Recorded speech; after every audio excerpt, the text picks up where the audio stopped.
Alright guys, तो ये आज की क्लास में जो है हम बात करने वाले हैं इस विषय के बारे में कि एक विषय के तौर पे जो पॉलिटिकल साइंस एक एक विषय के तौर पे जो पब्लिक एडमिनिस्ट्रेशन है उसका विकास कैसे हुआ है। तो कह सकते हैं कि इस टॉपिक पे हम देखते हैं कि जो पहला स्टेज है इसमें जो है पॉलिटिक्स और एडमिनिस्ट्रेशन के डाइकॉटमी की बात होती है, उसके विभाजन की बात होती है। और ये प्रोसेस कब से स्टार्ट होती है? 1887 से, जब अमेरिका के राष्ट्रपति वुडरो विल्सन अपना आर्टिकल जो है द स्टडी ऑफ एडमिनिस्ट्रेशन को पब्लिश करते हैं। और हम देखते हैं कि इस आर्टिकल में जो थीम है, जो बात कही है वुडरो विल्सन ने, उन्होंने ये कहा है कि जो पॉलिटिक्स है वो एक अलग चीज़ है और एडमिनिस्ट्रेशन एक अलग चीज़ है। दो अलग अलग चीज़ें हैं और दोनों के अपने अपने आयाम हैं, स्फीयर हैं, उसके परिक्षेत्र हैं। और ये दो अलग अलग दिशाओं में या अलग अलग स्फीयर में काम करते हैं। फॉर एग्जांपल, जैसे जो पॉलिटिक्स है, तो पॉलिटिक्स में हम क्या करते हैं? पॉलिटिक्स में ये होता है कि पॉलिटिक्स में आमतौर पे जो जनता जिस तरह की डिमांड्स रखती है गवर्नमेंट के सामने, तो उन डिमांड्स को जो है, आप देखें अगर आपने सिस्टम थ्योरी पढ़ी होगी, तो उस डिमांड को जो है एक कानून के तौर पे, एक लॉ के तौर पे, एक रूल एंड रेगुलेशन के तौर पे या एक पॉलिसी के तौर पे गवर्नमेंट उसको फॉर्मुलेट करती है, उसको बनाती है। तो पॉलिटिक्स बेसिकली क्या है कि वहाँ पे जो है जो जो पब्लिक विल है, जो जनता की इच्छा है, उसको जो है गवर्नमेंट फॉर्मुलेट करती है। और एडमिनिस्ट्रेशन का जो जो स्फीयर है, जो क्षेत्र है, वो अलग है। एडमिनिस्ट्रेशन में जो गवर्नमेंट क्या करती है, एडमिनिस्ट्रेशन में क्या है कि एडमिनिस्ट्रेशन में वो जो पॉलिसीज जिसको गवर्नमेंट ने बनाया है, जिसको लेजिस्लेचर ने, विधायिका ने, पार्लियामेंट ने बनाया है, उसको गवर्नमेंट की जो एग्जीक्यूटिव ब्रांच है, जो कार्यपालिका शाखा है गवर्नमेंट की, वो उसको एग्जीक्यूट करती है। तो अपने आप ये दो अलग अलग, कह सकते हैं कि एक्टिविटीज़ हैं और दो अलग अलग डिसिप्लिन्स हैं जो अलग अलग स्फीयर में, अलग अलग क्षेत्र में काम करते हैं। तो यहाँ से एक तरह से हम देखते हैं कि पॉलिटिकल साइंस से जो है जो है पब्लिक एडमिनिस्ट्रेशन को सेपरेट करने की बात की जाती है। फिर हम देखते हैं कि वुडरो विल्सन चूँकि एक पहले ऐसे थिंकर हैं जो ये बात करते हैं कि पॉलिटिक्स को जो है एडमिनिस्ट्रेशन से सेपरेट करना चाहिए और उसको एक, कह सकते हैं कि एक डिसिप्लिन के तौर पे इस्टेब्लिश करने में जो सबसे बड़ा कंट्रीब्यूशन है वो वुडरो विल्सन का है। इसलिए उनको हम जो है फादर ऑफ पब्लिक एडमिनिस्ट्रेशन कहते हैं। और इसी लाइन पे, कह सकते हैं, हम देखते हैं कि आगे जो है फ्रैंक गुडनो का आपने नाम सुना होगा। उनकी जो है 1900 में जो है 1900 में जो है एक बुक पब्लिश होती है, पॉलिटिक्स एंड एडमिनिस्ट्रेशन। आप जैसे कि यहाँ पे कर्सर जहाँ पे ये देखिए मूव हो रहा है, यहाँ पे आप देख सकते हैं बुक का नाम।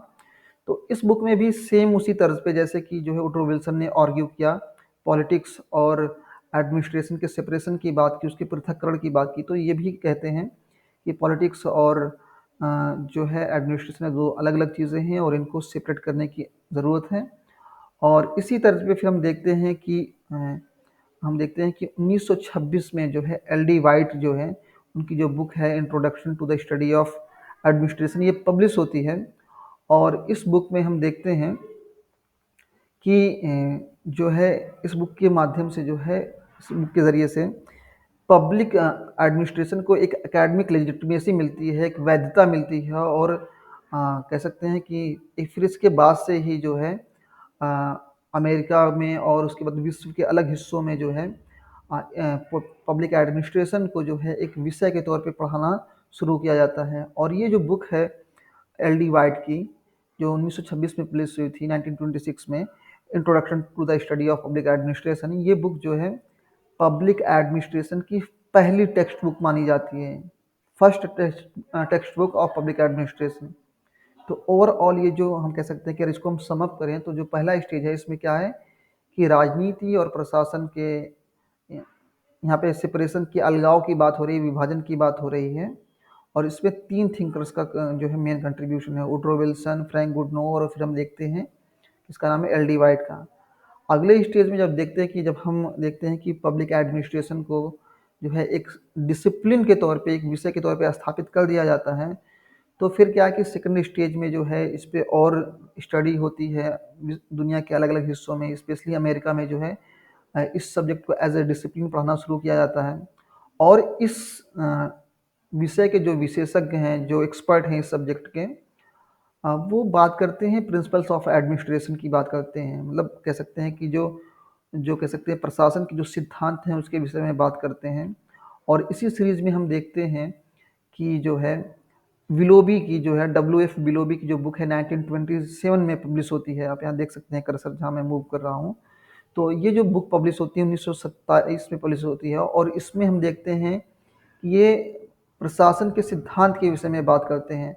और आप आगे की क्लास में जब आप पब्लिक एडमिनिस्ट्रेशन पढ़ेंगे, जो प्रिंसिपल ऑफ एडमिनिस्ट्रेशन आप पढ़ेंगे, तो इसमें आप देखें, और आपने जो है यूनिट 9 जो पॉल साइंस पेपर 2 का जो सिलेबस देखा होगा, तो उसमें संगठन के सिद्धांत प्रिंसिपल्स ऑफ एडमिनिस्ट्रेशन का पूरा एक सेक्शन है, जिसमें आप देखेंगे जो ट्रेडिशनल थ्योरी है, फिर जो जो है जो एल्टन मेयो की जो थ्योरीज हैं, ह्यूमन रिलेशन की जो थ्योरी है, या टेलर की जो साइंटिफिक मैनेजमेंट की जो थ्योरीज है।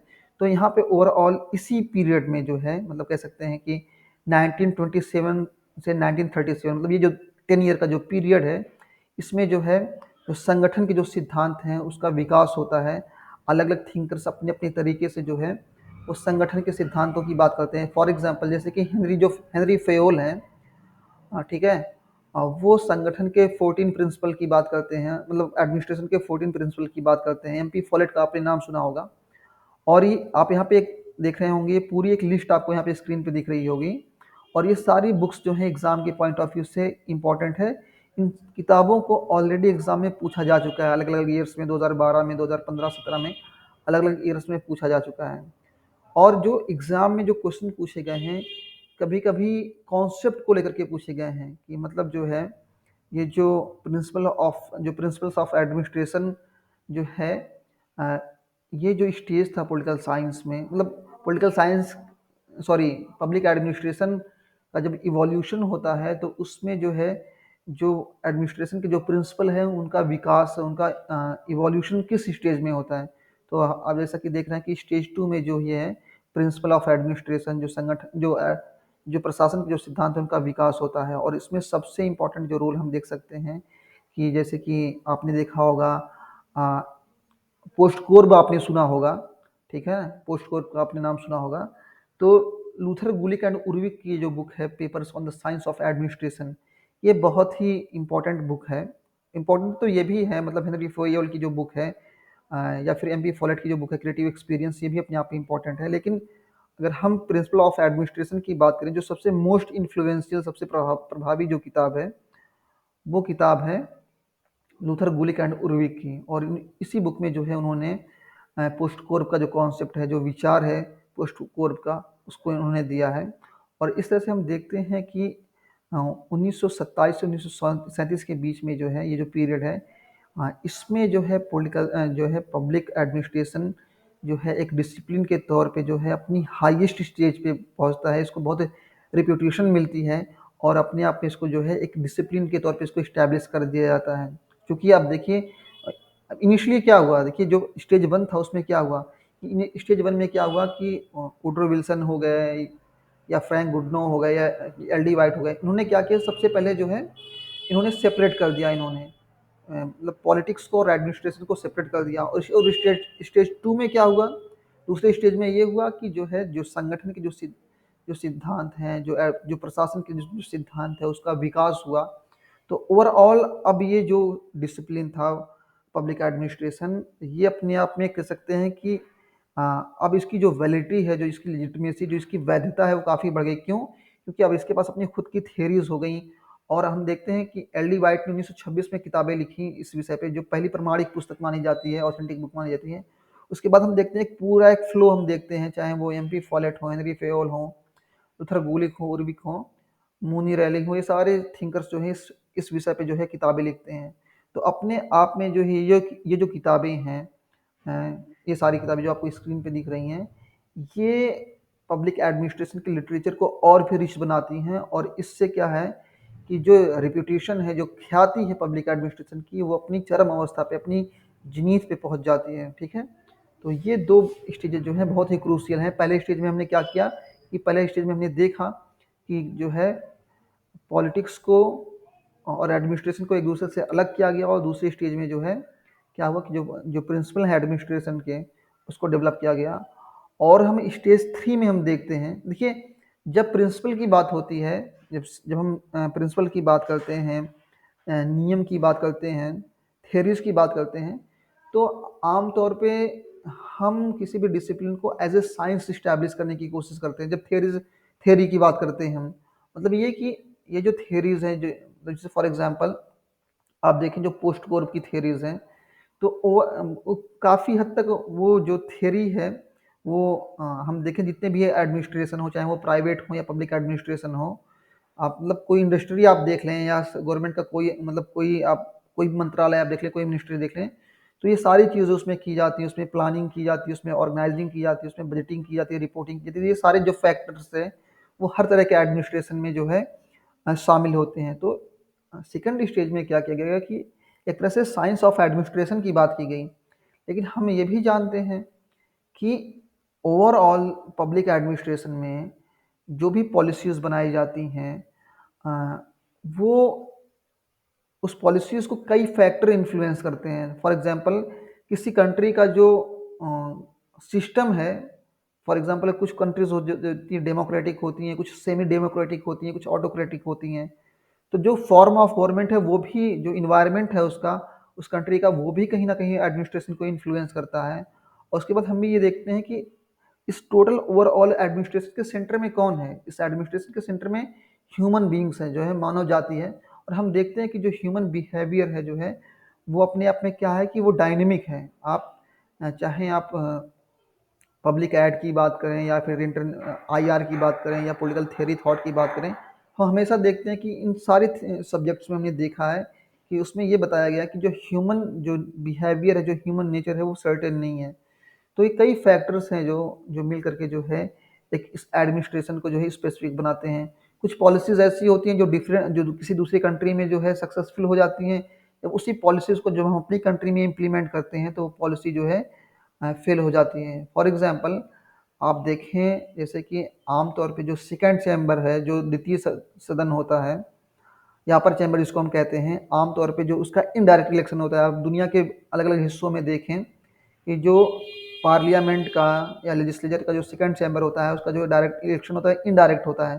लेकिन हम अमेरिका के केस में देखते हैं कि जो सीनेट है उसका इलेक्शन जो है डायरेक्ट होता है। तो ये चीज़ें हैं, मतलब हम जो पॉलिसीज़ बनाते हैं, उन पॉलिसीज़ को या उस मेथड्स को जो है, या उस फॉर्म ऑफ गवर्नमेंट को, वहाँ का जो इन्वायरमेंट है वो कहीं न कहीं इन्फ्लुएंस कर रहा होता है। तो स्टेज जो 3 है पब्लिक एडमिनिस्ट्रेशन में, इसमें हम देखते हैं कि इस स्टेज में जो है, ये जो थ्योरीज़ जो डेवलप की गई थी लूथर गुलिक और उर्विक के माध्यम से, या फिर जो है हेनरी फेयोल के ज़रिए से, मूनी एंड रैले के ज़रिए से, एम.पी. फॉलेट के ज़रिए से, उन्होंने जो थ्योरीज़ जो प्रपोज़ की थी, उनको इस स्टेज में, स्टेज 3 में, जो 1938 से 1947 तक चलता है, इसमें क्या है कि उन थ्योरीज़ को चैलेंज किया गया। और मैंने अभी आपको बताया ना कि स्टेज 1 में क्या किया गया कि पॉलिटिक्स और एडमिनिस्ट्रेशन को जो है सेपरेट करने की बात की गई। और स्टेज 2 में जो क्या है कि संगठन की जो कह सकते हैं कि जो एडमिनिस्ट्रेशन के जो प्रशासन के सिद्धांत हैं उनके बारे में बात की गई। तो स्टेज 3 में क्या हुआ, ये दोनों जो कह सकते हैं कि जो फाउंडेशन थी स्टेज 1 और स्टेज 2 की, उसको चैलेंज किया गया। स्टेज 1 में क्या किया गया कि सेपरेशन की बात की गई कि पॉलिटिक्स और एडमिनिस्ट्रेशन सेपरेट हैं, लेकिन स्टेज 3 की जो हम देखते हैं जो थिंकर्स हैं, जैसे फॉर एग्जांपल जो है हम बात करते हैं हर्बर्ट साइमन के बारे में हम बात करते हैं, और उसके अलावा और भी थिंकर्स हैं इस इरा में, कह सकते हैं इस पीरियड में, फॉर एग्जांपल, या फिर रॉबर्ट डेहल की हम बात कर सकते हैं। तो इन थिंकर्स ने ये जो फाउंडेशन थी स्टेज 1 और स्टेज 2 की, इसको चैलेंज किया। उन्होंने कहा कि हम जो है पॉलिटिक्स और एडमिनिस्ट्रेशन को सेपरेट नहीं कर सकते हैं, ये आपस में इंटरकनेक्टेड हैं। और ऐसा नहीं है कि जो एग्जीक्यूटिव ब्रांच है गवर्नमेंट की, जो है वो सिर्फ कानून को लागू करने का ही काम करती है। आप देखें, आपने डेलीगेटेड लेजिस्लेशन के बारे में सुना होगा, जो प्रदत्त विधायन है उसके बारे में आपने सुना होगा। तो आपने देखा होगा कि जो एग्जीक्यूटिव ब्रांच है वो भी कुछ केसेस में जो है वो पॉलिसी फॉर्मुलेशन का काम करती है। तो कहने का मतलब ये है कि पॉलिटिक्स और एडमिनिस्ट्रेशन दोनों एक दूसरे से इस तरह से जुड़े हुए हैं कि इनको अलग नहीं किया जा सकता। फॉर एग्जांपल हम देखें, जो खास तौर पे जब जो पार्लियामेंट्री सिस्टम होता है, तो जो मिनिस्टर जो पॉलिसीज़ को इम्प्लीमेंट करते हैं वही मिनिस्टर जो हैं हम आप देखें कि वो पार्लियामेंट का हिस्सा भी होते हैं। तो एक तरफ एक मिनिस्टर है वो पॉलिसी को इम्प्लीमेंट भी कर रहा है और एट द टाइम वही मिनिस्टर जो है पॉलिसी के फॉर्मुलेशन में भी शामिल है। तो प्रैक्टिकली अगर हम देखें, प्रैक्टिकल लेवल पे अगर हम देखें, तो ये पॉसिबल नहीं है कि जो है पॉलिटिक्स और एडमिनिस्ट्रेशन को हम बिल्कुल सेग्रीगेट कर दें, बिल्कुल अलग कर दें। तो ये चैलेंज पहला था। और दूसरा ये कि जो बात की गई, जो प्रिंसिपल्स ऑफ एडमिनिस्ट्रेशन के बारे में बात की गई, तो मैंने जैसे आपको बताया कि इस इन प्रिंसिपल को भी चैलेंज किया गया कि मतलब ये यूनिवर्सली एप्लीकेबल नहीं है। जो पॉलिसीज़, जो रूल एंड रेगुलेशन जो अमेरिका में एप्लीकेबल होते हैं, वो ज़रूरी नहीं कि दुनिया के और हिस्सों में जो एप्लीकेबल हों। फॉर एग्जांपल हम देखें, जैसे डेमोक्रेसी की बात कर लें, तो ये जो डेमोक्रेसी का जो कॉन्सेप्ट है हमने अडॉप्ट किया, ठीक है ना। हमने जो पार्लियामेंट्री सिस्टम है अपने वहाँ पे उसको अडॉप्ट किया। हम देखें पार्लियामेंट्री सिस्टम को देखें या डेमोक्रेसी को देखें हम, तो डेमोक्रेसी की हम देखते हैं सिचुएशन जो दुनिया के अलग अलग कंट्रीज में अलग अलग तरीके की है। ऑल राइट, हम देख रहे हैं कि अमेरिका में डेमोक्रेसी जो है अलग तरीके से फंक्शन कर रही है, इंडिया में अलग तरीके से फंक्शन कर रही है, पाकिस्तान में अलग तरीके से फंक्शन कर रही है, बांग्लादेश में अलग तरीके से फंक्शन कर रही है, श्रीलंका में अलग तरीके से फंक्शन कर रही है। तो ओवरऑल ये जो इन्वायरमेंट होता है वो कहीं ना कहीं इन्फ्लुएंस करता है। तो ये जो आप बात करते हैं कि ये जो प्रिंसिपल ऑफ एडमिनिस्ट्रेशन है, जो यूनिवर्सली एप्लीकेबल हैं, जो सार्वभौमिक तौर पे लागू जिसको किया जा सकते हैं, ये ऐसा पॉसिबल नहीं कि कोई आप ऐसा कानून बना दें या नियम बना दें या पॉलिसी बना दें जो यूनिवर्सली एप्लीकेबल हो। तो मतलब हम कह सकते हैं कि हर एक कंट्री की, हर एक सोसाइटी की, हर एक कह सकते हैं पॉलिटिकल से मतलब सेटिंग में जो हर एक कंट्री की पॉलिटिकल सेटिंग होती है वो डिफरेंट होती है और उसी के अकॉर्डिंग जो है हम अपनी पॉलिसीज़ को बनाते हैं। जो पब्लिक का माइंड सेट है, जो वहाँ का इन्वायरमेंट है, वो सब चीज़ों को हमको ध्यान में रखना पड़ता है उसके बाद ही। और हम देखते हैं कि जब इस तरह की बात की जाती है तो कहीं ना कहीं हम जो है बिहेवियरल अप्रोच की बात करते हैं, हम ह्यूमन बिहेवियर की बात करते हैं। क्यों? क्योंकि अल्टीमेटली ये ह्यूमन बिहेवियर ही तो है ना जो डायनेमिक है, जो जो है कंट्री वाइज जो है जो चेंज होता है। आप देखेंगे जैसे फॉर एग्जांपल जब आप कंपैरेटिव पॉलिटिक्स पढ़ेंगे, पॉलिटिकल कल्चर की जब आप बात करें, तो आप देखें जिस तरह का हम देखते हैं, जिस तरह का जो पार्टिसिपेशन है, पब्लिक पार्टिसिपेशन है, इस तरह का पब्लिक पार्टिसिपेशन हम अमेरिका में देखते हैं, या जिस तरह की जो पॉलिटिकल कल्चर है अमेरिका की है, या इंडिया की जो पॉलिटिकल कल्चर है, या फिर जो चाइना की पॉलिटिकल कल्चर है, हम देखते हैं कि इसमें इसमें काफ़ी जो है डिफरेंसेस है, मतलब वेरिएशन है। तो ये सब सारी चीज़ें हैं। तो इसी वजह से जो है हर्बर्ट साइमन जो है वो कहते हैं कि ये जो आप प्रिंसिपल ऑफ एडमिनिस्ट्रेशन की बात करते हैं, जो जिसको आप क्लेम करते हैं कि ये यूनिवर्सली एप्लीकेबल है, इसको कहीं भी दुनिया के किसी भी हिस्से में लागू किया जा सकता है, ये अपने आप में एक कहावतें हैं, एक प्रोवर्ब्स हैं और अपने आप में एक ये मिथ्या है, ठीक है ना, फैल्सीज हैं अपने आप में ये। और अ, कह सकते हैं कि प्रिंसिपल ऑफ एडमिनिस्ट्रेशन नाम की कोई चीज़ नहीं होती। क्यों? क्योंकि हर कंट्री की अपनी एक अलग रिक्वायरमेंट होती है, उस वहाँ की पॉलिटिकल सेटिंग अलग होती है, इन्वायरमेंट अलग होता है, जो वहाँ के सिटीजन्स हैं उनकी नीड्स अलग होती हैं। आमतौर पे किसी कंट्रीज़ में गवर्नमेंट क्या काम करती है? गवर्नमेंट तो यही काम करती है ना कि जो पब्लिक की डिमांड्स हैं, आपने देखा सिस्टम अप्रोच में देखा, स्ट्रक्चरल फंक्शनल अप्रोच में आपने देखा कि जो पब्लिक की जो डिमांड्स हैं उसको जो है उसी डिमांड्स को जो है फिर हम देखते हैं कि गवर्नमेंट पॉलिसी में कन्वर्ट करती है, फिर उसको जो गवर्नमेंट की एग्जीक्यूटिव ब्रांच है उसको इम्प्लीमेंट करती है। तो अलग अलग कंट्री के लिए जो है अलग अलग। और फिर हम देखते हैं कि ये जो ओवरऑल जो थेरीज थी, ये वेस्टर्न कंट्री जो वेस्टर्न थिंकर थे और इनकी जो स्टडी थी खासतौर पे अमेरिका और यूरोप तक कन्फाइन थी। जो थर्ड वर्ल्ड कंट्रीज़ हैं, जो डेवलपिंग कंट्रीज़ हैं या जो अंडर डेवलप्ड कंट्रीज़ हैं, वहाँ की अगर हम सेटिंग की अगर बात करें तो वहाँ पे जो है ये जो प्रिंसिपल है वो उनको लागू नहीं किया जा सकता। इसीलिए जो है हर्बर्ट साइमन कहते हैं कि ये अपने आप में कहावतें हैं, प्रोवर्ब्स हैं और कुछ और नहीं है। और एक तरह से ये दोनों चीज़ों को जो रिजेक्ट कर देते हैं। क्या रिजेक्ट कर देते हैं? पॉलिटिक्स और एडमिनिस्ट्रेशन की जो डाइकॉटमी है उसको भी रिजेक्ट कर देते हैं और प्रिंसिपल ऑफ एडमिनिस्ट्रेशन है उसको भी रिजेक्ट कर देते हैं। ठीक? तो एक तरह से हम देखते हैं कि ये बहुत ही क्रिटिकल स्टेज होता है पब्लिक एडमिनिस्ट्रेशन के लिए कि एज ए डिसिप्लिन जो है जो इसका जो डेवलपमेंट था उसको जो है इन थिंकर्स ने क्रिटिसाइज़ किया, चैलेंज किया और हम देखते हैं कि फिर ये जो डिसिप्लिन है एक तरह से एक संकट के दौर से गुजरता है, एक कह सकते हैं कि जो एक पहचान के संकट के दौर से गुजरता है, आइडेंटिटी क्राइसिस के दौर से गुजरता है। और फिर हम फर्दर देखते हैं कि जो स्टेज 4 है, उसमें आइडेंटिटी क्राइसिस की ही बात की जाती है। जैसा कि मैंने आपको बताया कि जो है, जो इन्वायरमेंट होता है किसी भी कंट्री का, वो इन्फ्लुएंस करता है वहाँ के एडमिनिस्ट्रेशन को। और फिर हम देखते हैं कि जब ये जो मेजर सेटबैक लगा पॉलिटिकल साइंस को एज ए डिसिप्लिन, तो फिर से जो थिंकर्स थे पॉलिटिकल साइंस के, उन्होंने कुछ थिंकर मतलब पब्लिक एड के, उन्होंने फिर से जो है क्या किया कि उन्होंने पब्लिक एडमिनिस्ट्रेशन को जो कहा कि हम इसको पब्लिक एड को जो है एज ए सब पार्ट ऑफ पॉलिटिकल साइंस हम इसको स्टडी करेंगे। और कुछ लोगों ने जो है पब्लिक एडमिनिस्ट्रेशन को बिजनेस बिजनेस एडमिनिस्ट्रेशन से कंबाइन करके उसको देखने की कोशिश की। तो इस तरह से हम देखते हैं कि वो जो एक सेपरेट एग्जिस्टेंस था, जो एक स्वतंत्र अस्तित्व था पॉलिटिकल साइंस, मतलब पॉलिटिकल साइंस से अलग एक डिसिप्लिन के तौर पे जो अस्तित्व था लोक प्रशासन का, पब्लिक एड का, वो एक तरह से कहीं ना कहीं वैनिश हो गया, धुंधला सा पड़ गया।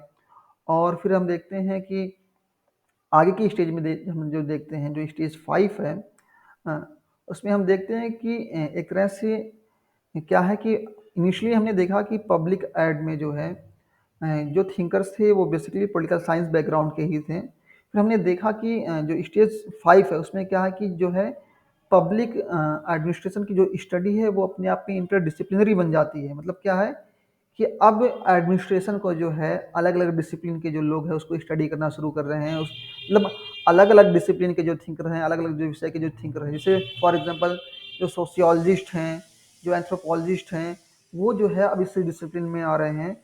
और इसकी वजह से जो है ये जो डिसिप्लिन है वो कैसा बन जा रहा है, वो इंटरडिसिप्लिनरी बन जा रहा है। इसमें क्या है कि अलग-अलग, और इसकी वजह से फिर क्या है कि पब्लिक एडमिनिस्ट्रेशन का जो स्कोप है, जो सोशल रिलेवेंस है, जो कह सकते हैं कि उसका उसका जो स्फीयर है वो और एक्सपैंड हो जाता है। ठीक है? तो फिर उसके बाद फिर देखते हैं कि फिर 1990 के दशक के बाद में हम देखते हैं, 90s के बाद में हम देखते हैं कि एक ग्लोबलाइजेशन का जो पीरियड शुरू होता है। फिर हम देखें इंडिया में भी ग्लोबलाइजेशन का दौर शुरू होता है। और हम देखते हैं कि जो स्टेट है उसको जो है, स्टेट को जो है मार्केट एक तरह से रिप्लेस कर देती है।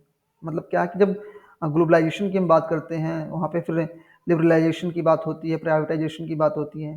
तो जब प्राइवेटाइजेशन की बात होती है, जब कह सकते हैं कि वैश्वीकरण की बात होती है, निजीकरण की बात होती है, तो जो स्टेट का जो रोल है वो संकुचित हो जाता है।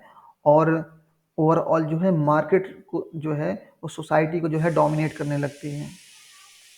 तो ओवरऑल ये जो है एक तरह से कह सकते हैं हम कि एक कह सकते हैं कि आज की क्लास में हमने जो है पॉलिटिकल साइंस से अलग किस तरह से जो है लोक प्रशासन का, पब्लिक एडमिनिस्ट्रेशन का एक डिसिप्लिन के तौर पे, एक सब्जेक्ट के तौर पे उसका जो विकास हुआ उसको हमने देखा।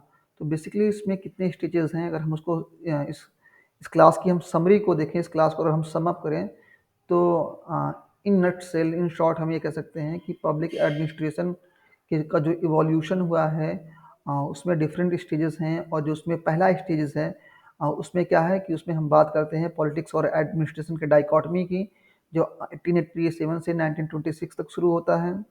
और फिर स्टेज 2 जिसमें प्रिंसिपल ऑफ एडमिनिस्ट्रेशन की बात होती है, जो 1927 से 1937 तक चलता है। और तीसरा जो है, जो तीसरा स्टेज है जिसको एरा ऑफ चैलेंज कहते हैं, वो 1938 से 1947 तक चलता है।